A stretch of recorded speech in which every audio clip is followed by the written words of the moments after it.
Привет, друзья! Вы на канале Славон в отрыве. Сегодня будет у нас очередное отрывное видео. А что мы будем делать? Мы будем отрывать крышки от вот этих вот китайских фонариков. У меня в руках китайский фонарик с AliExpress, который был куплен буквально 2 месяца назад. Здесь всего 100 диодов. Работает он от солнечной энергии. Вот здесь заряжается батарея. Здесь 3 режима. 2 режима горят, когда движется человек рядом с фонариком. И 3-й режим, который больше всего мне нравится, когда свет горит постоянно.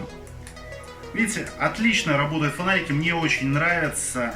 Устойчивые к воде, водоустойчивые, морозоустойчивые и жароустойчивые. Я заказал 2 фонарика, пришли они довольно быстро, стоили около $12 за 2 фонарика. Но по прошествии 2 месяца один фонарик перестал работать. Видите, нажимается, ничего нету. Что делать? Что с ним случилось?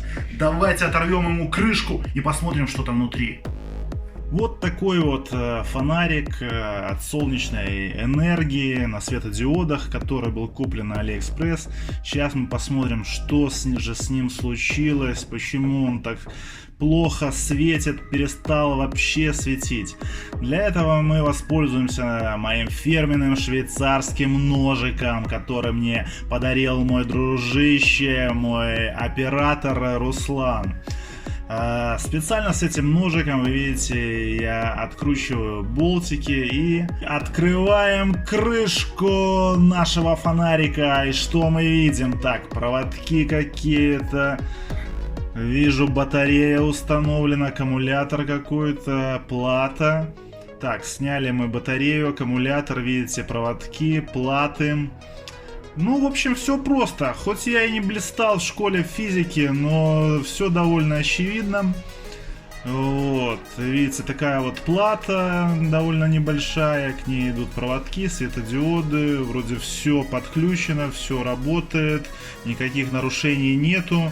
Вот, я думаю, что это все-таки здесь вопрос батареи. Вот, надо все-таки проверить, насколько батарея правильно работает, хорошо работает. Для этого у меня есть Powerbank, который я тоже недавно заказывал с Китая. И у меня есть оригинальная японская батарея, аккумулятор точно такого же размера, которую я тоже уже где-то 2 года назад заказывал с Китая. И она мне вот сейчас пригодилась.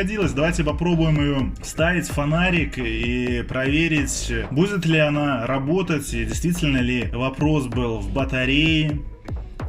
Так, ну давайте попробуем вставить. Как видите, по размеру она подходит. Но в чем главное отличие, я вам скажу. Смотрите, горит, супер, и свет даже стал такой намного ярче. Чем отличаются эти батареи? Главное отличие в том, что миллиампер в японском варианте 3500, а в китайской батарее, как я посмотрел на форуме, всего лишь 500. На что это влияет? На продолжительность свечения. Чем больше батарея, соответственно, дольше она светит ярким светом. Вот этой китайской батареи мне хватало всего лишь на 2 часа. Как будет светить японская? Надеюсь, раз в 5 больше, друзья.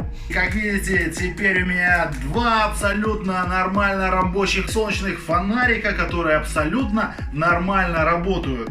Путем несложных открываний отрывных вот этих вот корпусов мы починили один из фонариков, заменили батарею, и он работает на отлично. Кстати, он будет светить в 5 или в 6 раз больше, потому что здесь 3400 будет ампер, а было всего лишь 500. Поэтому не бойтесь залазить внутрь всякой техники, даже если у вас был трояк по физике. Только смотрите, одевайте резиновые перчатки, ребятушки.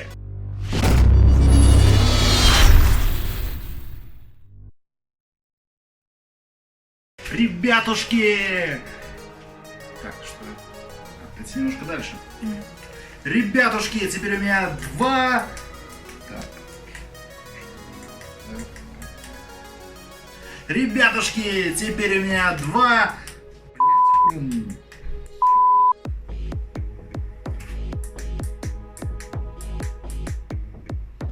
Ребятушки, теперь... Да блин, чего это не включается?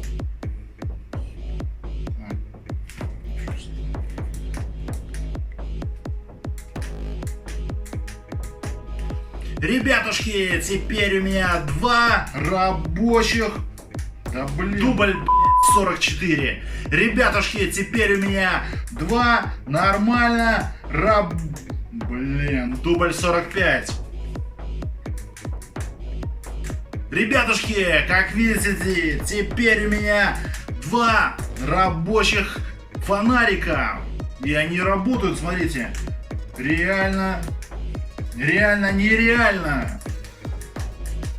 Все горит, все отлично включается. Ребятушки, теперь у меня 2 рабочих аккумулятора. Каких аккумуляторов? Фонарика. Ребятушки, давай сначала.